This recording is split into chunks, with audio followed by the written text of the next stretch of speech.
புஷ்பவன குப்புசாமி இருக்கார்ல, அவர் வந்து ஒரு விஷயம் சொன்னாரு. அவங்க ஒய்ஃப் வீட்டுக்கு போயிருக்கும்போது அவர் தர்பூசணி வாங்கி போனதாகவும், அதனுடைய அந்த சதை பகுதி பழத்தெல்லாம் சாப்பிட்டுட்டு அந்த தோல்ல இருக்கும் இல்லையா ஒயிட் கலரு, அதை வச்சு கூட அவங்க வந்து ஒரு டிஷ் பண்ணாங்க அப்படின்னு சொல்லிட்டு ரொம்ப நல்லா இருந்துச்சுன்னு சொன்னாரு. இன்னைக்கு நானும் அதை தான் செஞ்சு பார்க்கலாம் அப்படின்னு சொல்லிட்டு பார்க்குறேன். தர்பூசணியுடைய அந்த தோல் பகுதியில் இருக்கக்கூடிய அந்த வெள்ளை சதை இதை வச்சு வந்து நம்ம ஒரு கூட்டு செஞ்சு பார்க்கலாம். நல்லா இருந்துச்சுன்னா சாதத்துக்கு சப்பாத்திக்கு எல்லாத்துக்குமே சாப்பிடலாம். செஞ்சு பார்க்கலாம். வெல்கம் டு சாந்தி ஸ்பெட். எண்ணெய் காஞ்சிடுச்சு, கடுகு போட்டுக்கலாம்.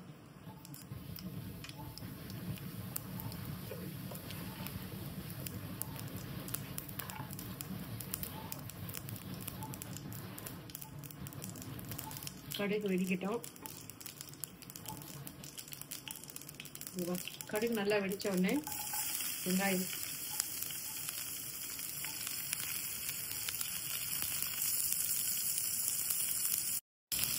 வெங்காயம் சேர்ந்துச்சு. தக்காளி போட்டுக்கலாம்.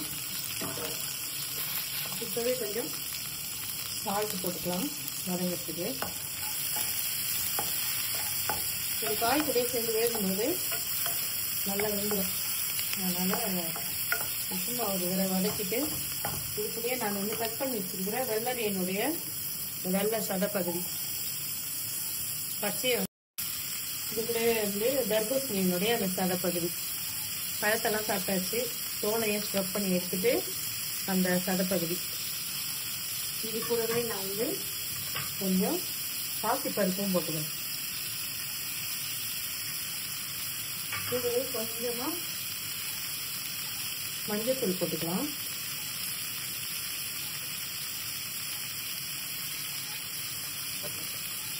கொஞ்சமாக பெருங்காயம் போட்டுக்கலாம்.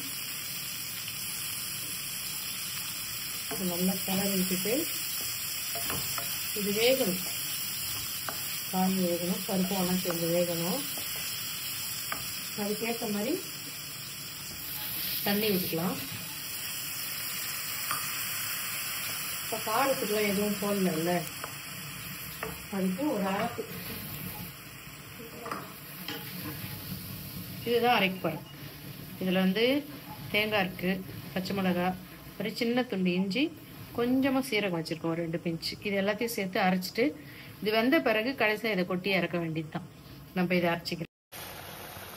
இதில் வந்து இந்த தேங்காய், பச்சை மிளகாய், இஞ்சி, சீரகம் இதை வந்து பாருங்கள் குறக்குறந்தான் அரைச்சி வச்சுருக்கேன், ரொம்ப மையல். இதுதான் இப்போ டேஸ்ட்டு. கூடவே கொத்தமல்லி, கருவேப்பிலை சூப்பராக ரெடி ஆயிடுச்சு.